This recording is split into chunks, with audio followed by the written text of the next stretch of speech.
Democratic system Daryl हो जाता है, जिसकी वजह से फिर इलेक्टेबल का कॉन्सेप्ट आया, वोट को ख़रीदने का कॉन्सेप्ट आया, बैरूनी ताकतों की मुदाखलत का कॉन्सेप्ट आया। एक बेख्तियार वज़ीर-ए-आज़म था, एक बेख्तियार पार्लियामेंट थी। 58(2)B का जो इख्तियार था वो प्रेसिडेंट को दे दिया गया। मुशर्रफ ने 17वीं तरमीम की और 17वीं तरमीम के बाद फिर वही इख्तियारात हासिल कर लिए प्रेसिडेंट की शक्ल में। चीफ एग्जीक्यूटिव अपनी पोजीशन को इस्तेमाल करते हुए पार्लियामेंट के इख्तियारात लेने की कोशिश करता है। 1946 के इलेक्शन के नतीजे में जो असम्बलियाँ बनी थी, ज़ाहिर है कि एक हिंदुस्तान के पास चलेगी और एक पाकिस्तान के पास आ गई, तो वो वाली पार्लियामेंट थी। वो पार्लियामेंट भी अपने कई हवालों से यूनिक थी। उसमें भी 5 अरकान हाईली क्वालिफाइड थे, PhD स्कॉलर थे, 2 वाइस चांसलर थे। 18वीं तरमीम को पाकिस्तान के अंदर कानूनी इनकलाब कहा जाता है, एक आइनी इनकलाब कहा जाता है। लेकिन वो तमाम की तमाम जो लेजिस्लेशन थी वो FTF के हवाले से थी, एक ख़ास कानूनी दबाव के हवाले से थी। पार्लियामेंट एक बहुत ही बाइख्तियार इदारा है, क्योंकि पार्लियामेंट से ही दूसरे इदारे अपनी पावर्स ड्रैग करते हैं। ये पार्लियामेंट अपनी वक़्त आहिस्ता आहिस्ता खोती चलेगी और अपने इख्तियारात चीफ एग्जीक्यूटिव को देती चली गई। लोकल बॉडीज़ के इदारे, उनको कोई भी पार्लिमानी कोई भी जमहूरी हुकूमत जो है वो एक्टिव करने में संजीदा नहीं है।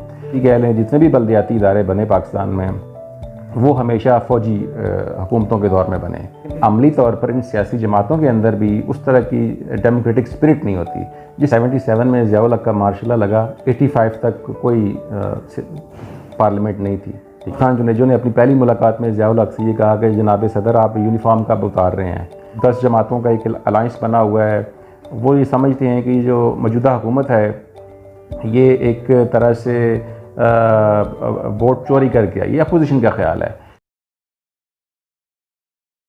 जी, बुनियादी तौर पर ये जो किताब है ये मेरा PhD का थीसिस है। और जब मैंने ये रिसर्च स्टार्ट की थी तो जो मेरा क्वेश्चन था, रिसर्च क्वेश्चन था, क्यूरी थी, वो ये थी कि पार्लियामेंट के हवाले से दुनिया भर में ये एक कॉन्सेप्ट है कि पार्लियामेंट जो चाहे कर सकती है। अगर वो लेजिस्लेशन करना चाहे कि इस वक्त रात है और एक्चुअल दिन हो तो उसको कोई नहीं रोक सकता।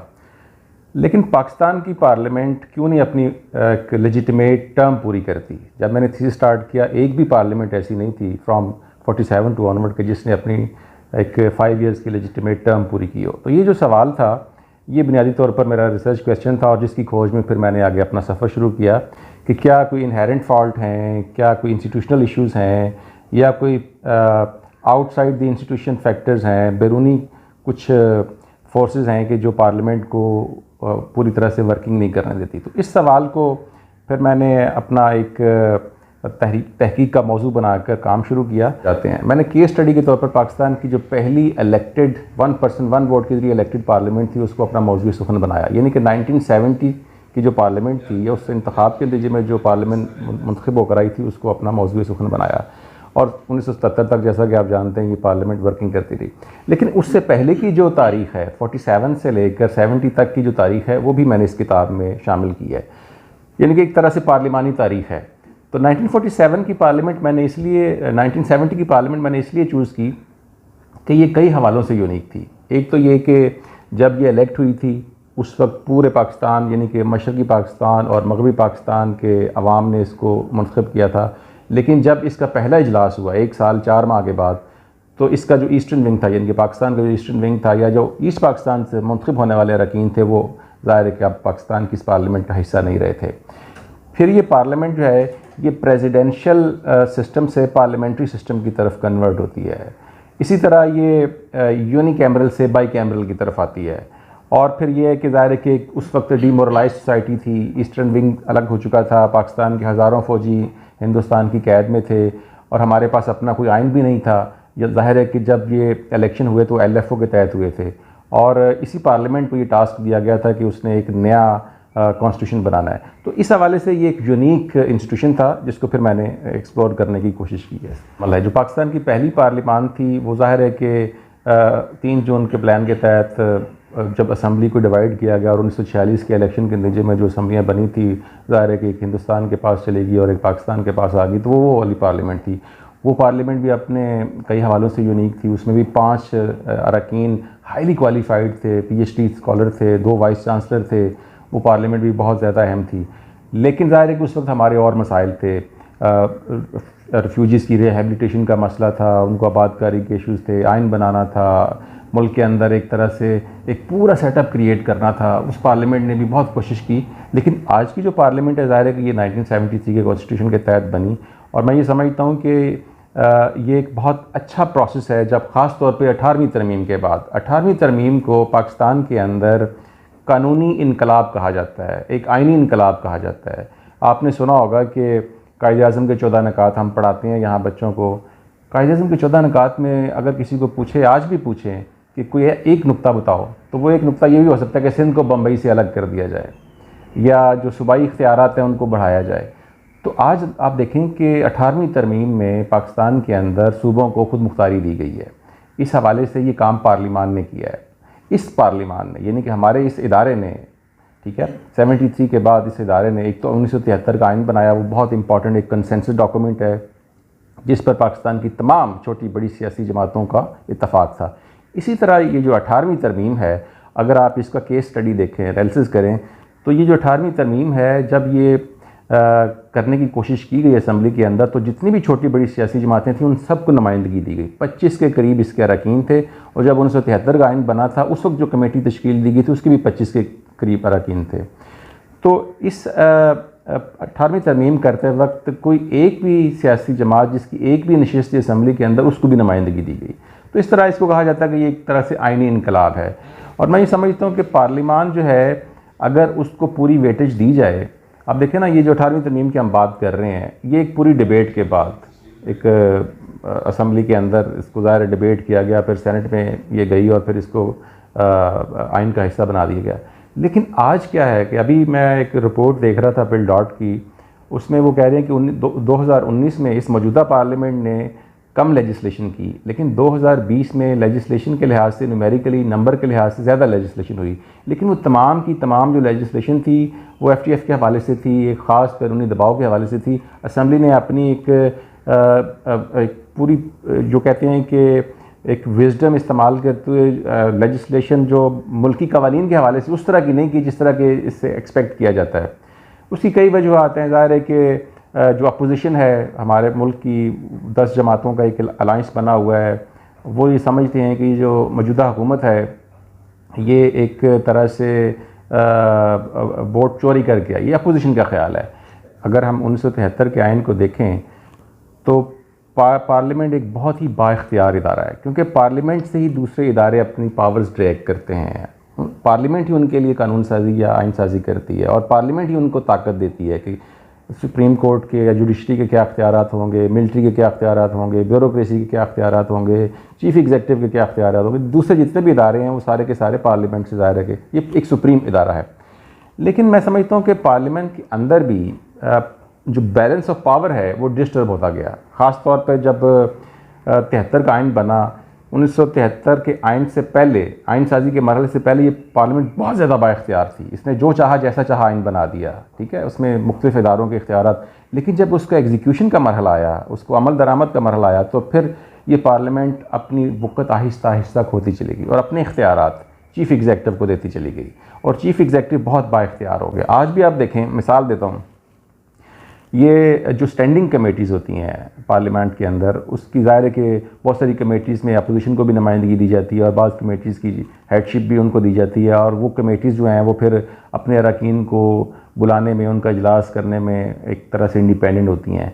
लेकिन अगर चीफ़ एग्जीक्यूटिव ये कहे कि मैं ये कमेटियाँ भी उनसे पूछ कर इजलास बुलाएँ और अपोजिशन के अरकान ख़ास तौर पर जो कैद में हैं उनको बिल्कुल नहीं बुलाना, तो ये एक तरह से एक चीफ़ एग्जीक्यूटिव का एक प्रेशर है, या उसका एक तरह से इख्तियारात का इस्तेमाल है जो कि पार्लियामेंट की वर्किंग को मुतासर करता है।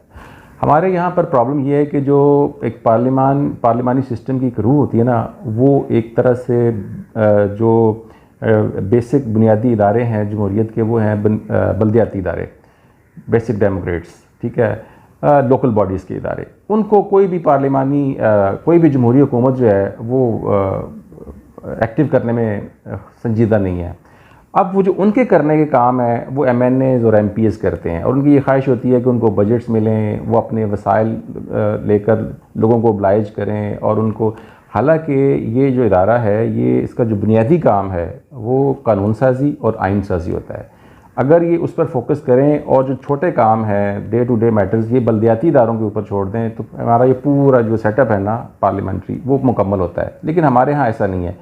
ये एक तरह से आप इसको बदकिस्मती कह लें, खुशकिस्मती कह लें, जितने भी बल्दियाती इदारे बने पाकिस्तान में वो हमेशा फ़ौजी हुकूमतों के दौर में बने। पहले अयूब खान ने बीडी मेंबर्स का वो सिस्टम मुतारफ़ करवाया, फिर ज़िया उल हक़ के दौर में 2-3 मरतबा बल्दियाती इंतखाबात हुए, फिर मुशर्रफ ने वो नाज़मीन और नायब नाज़मीन का कॉन्सेप्ट दिया। लेकिन जितनी भी जमहूरी हुकूमतें रही हैं उन्होंने इसको डिस्करेज किया। तो अगर ये काम बल्दियाती इदारों वाला उनको करने दिया जाए तो मेरा ख्याल है कि हमारा पार्लियामेंट्री सिस्टम जो है वो स्ट्रेंथन होगा। कि अगर आप पार्लियामेंट्री सिस्टम को चलने दें, हमारे मसला ये है कि एक तवील अरसा पार्लियामेंट्री सिस्टम नहीं रहा। मसलन 1958 से लेकर 1962 तक ना कोई जमहूरी सिस्टम था, ना सियासी जमातें काम कर रही थी, ना कोई वोट था। इसी तरह आप देखें कि उसके बाद 1969 से 72 तक कोई पार्लियामेंट्री सिस्टम नहीं रहा, 77 से 85 तक कोई सिस्टम नहीं रहा, फिर 99 से 2002 तक कोई सिस्टम नहीं रहा। ये बार बार जो हमारा एक political system, democratic system Daryl हो जाता है, जिसकी वजह से फिर इलेक्टेबल का कॉन्सेप्ट आया, वोट को ख़रीदने का कॉन्सेप्ट आया, बैरूनी ताकतों की मुदाखलत का कॉन्सेप्ट आया। अगर एक जमहूरी सेटअप चलता रहे, मेरा ख़्याल है कि ये एक जो इलेक्शन होता है, इंतखाब होता है, ये एक बेहतरीन छाननी होती है जिसमें हकीकी नुमाइंदगी पे छन कर आगे आते हैं। और उसकी बुनियाद ज़ाहिर है कि जैसे मैंने पिछले सवाल में अर्ज़ किया कि बल्दियाती इंतखाबात होते हैं और फिर ज़ाहिर है कि आगे सिलसिला चलता है। हमारे यहाँ पर एक तो बल्दियाती इंतखाबात नहीं होते और फिर इलेक्टेबल का कॉन्सेप्ट आया और फिर ज़ाहिर है कि ऐसी मुक़्तदर क़ुव्वतें जो समझती हैं कि वो इन इंतखाबात के ज़रिए एक मुल्क के अंदर पॉलिटिकल सेटअप को कंट्रोल कर सकती हैं, वो भी फिर अपना शेयर चाहती हैं। इसी तरह सियासी जमातों के अंदर डेमोक्रेटिक नॉर्म्स नहीं हैं, वो कहने को तो बहुत अपने आप को कहती हैं कि हम जमहूरी सियासी जमातें हैं, क्लेम भी करती हैं, नारे भी लगाती हैं, मैनिफेस्टो भी बड़े अच्छे बनाती हैं, लेकिन अमली तौर पर इन सियासी जमातों के अंदर भी उस तरह की डेमोक्रेटिक स्पिरिट नहीं होती, जिसकी वजह से ये मसाइल जिनकी आपने निशानदेही की वो सामने आते हैं। या 77 में ज़िया उल हक़ का मार्शल लॉ लगा, 85 तक कोई पार्लियामेंट नहीं थी, ठीक है। 85 में गैर जमाती इंतखाबात के नतीजे में एक पार्लियामेंट वजूद में आई, लेकिन जब वो गैर जमाती इंतखाबात के नतीजे में वजूद में आई, उसने भी एक सियासी ज़ोर पकड़ना शुरू किया। बड़ी दिलचस्प बात है कि वो मोहम्मद खान जुनेजो ने अपनी पहली मुलाकात में ज़िया उल हक़ से ये कहा कि जनाब सदर आप यूनिफॉर्म कब उतार रहे हैं। तो इस पर वो फिर ज़िया उल हक़ ने पीर पगाड़ा साहब से शिकायत की कि अच्छा मरीद दिया है कि जो मुझसे ये मेरी यूनिफॉर्म उतरवा रहा है। असम्बली के अंदर ये बहस शुरू हुई कि मार्शल लॉ और पार्लियामेंट साथ नहीं चल सकते, और फिर फ्लोर के ऊपर लोगों ने इस पर करारदाद पेश की और हाजी सैफुल्लाह जो उस वक्त अपोजिशन लीडर थे उन्होंने इसको ज़ोर शोर से टेकअप किया, और जो स्पीकर थे उस वक्त के सैयद फ़खर इमाम, उन्होंने इसके ऊपर बाकायदा रायशमाई कर ये तय हुआ एक रेजोल्यूशन के ज़रिए कि मुल्क में मार्शल लॉ ख़त्म किया जाए। 8वीं तरमीम मंजूर करने के बाद मौजूद थी, जिसमें एक बेख्तियार वज़ीर-ए-आज़म था, एक बेख्तियार पार्लियामेंट थी। 58(2)B का जो इख्तियार था वो प्रेसिडेंट को दे दिया गया, जिससे वो फिर अपनी ख्वाहिश के मुताबिक असम्बली तोड़ सकता था, जोड़ सकता था। तो इसी तरह आप मुशर्रफ की बात कर रहे हैं, मुशर्रफ में देखें, मुशर्रफ के दौर में 17वीं तरमीम की गई, वो 8वीं तरमीम को 13वीं तरमीम के ज़रिए अंडू कर दिया गया था, लेकिन मुशर्रफ ने 17वीं तरमीम की और 17वीं तरमीम के बाद फिर वही इख्तियारात हासिल कर लिए प्रेसिडेंट की शक्ल में। अब इस सूरत में पार्लियामेंट थी नहीं थी वो एक बेमानी सी बात हो जाती है। पार्लियामेंट हमारा जो असल आइन है 73 का, उसके मुताबिक अगर रहे तो फिर हम कह सकते हैं कि ये एक सॉवरन, इंडिपेंडेंट और बाइख्तियार इदारा है। तमाम सियासी क़ुव्वतें या तमाम सियासी इदारे अपनी अपनी आइनी डोमेन में रहें। पार्लियामेंट का जो आइनी इख्तियार है वो उस तक रहे, चीफ़ एग्जीक्यूटिव का जो आइनी इख्तियार है उस तक रहे, इसी तरह अदलिया का, मिलिट्री का, बाकी इदारे, ब्यूरो, उन सब का जो एक आइनी रोल डिटरमिन कर दिया गया है उसमें वो रहें, एक दूसरे के डोमेन में इंक्रोच ना करें, एक बुनियादी चीज़ है। दूसरा ये कि पार्लियामेंट के अंदर बतौर इदारा कोई फॉल्ट नहीं है, इसकी वर्किंग उस वक्त डिस्टर्ब होती है जब बैलेंस ऑफ पावर आउट हो जाता है। चीफ़ एग्जीक्यूटिव अपनी पोजीशन को इस्तेमाल करते हुए पार्लियामेंट के इख्तियारात लेने की कोशिश करता है और फिर एक इदारे को दूसरे इदारे के ज़रिए वो मैनेज करने की कोशिश करता है। तो ये मेरी फाइंडिंग्स थी कि पूरी दुनिया में पार्लियामेंट का इदारा बहुत, अब देखें ना हमारे साथ हमारे हमसाया मुल्क की मिसाल है, हम एक ही दिन वर्किंग स्टार्ट की, वहाँ पर पार्लियामानी सिस्टम बड़ी कामयाबी से चल रहा है। बहुत थोड़ा अर्सा था इंदिरा गांधी के दौर में जब ये वहाँ पर इमरजेंसी रही और ये डिस्टर्ब हुआ, लेकिन ओवरऑल देखा जाए तो बड़ी कामयाबी से चल रहा है। इसी तरह हमारे यहाँ भी चल सकता है, लेकिन ये है कि हमें अपनी अपनी आइनी हदूद और क़ुव्वत को देखते हुए वर्किंग करनी पड़ेगी।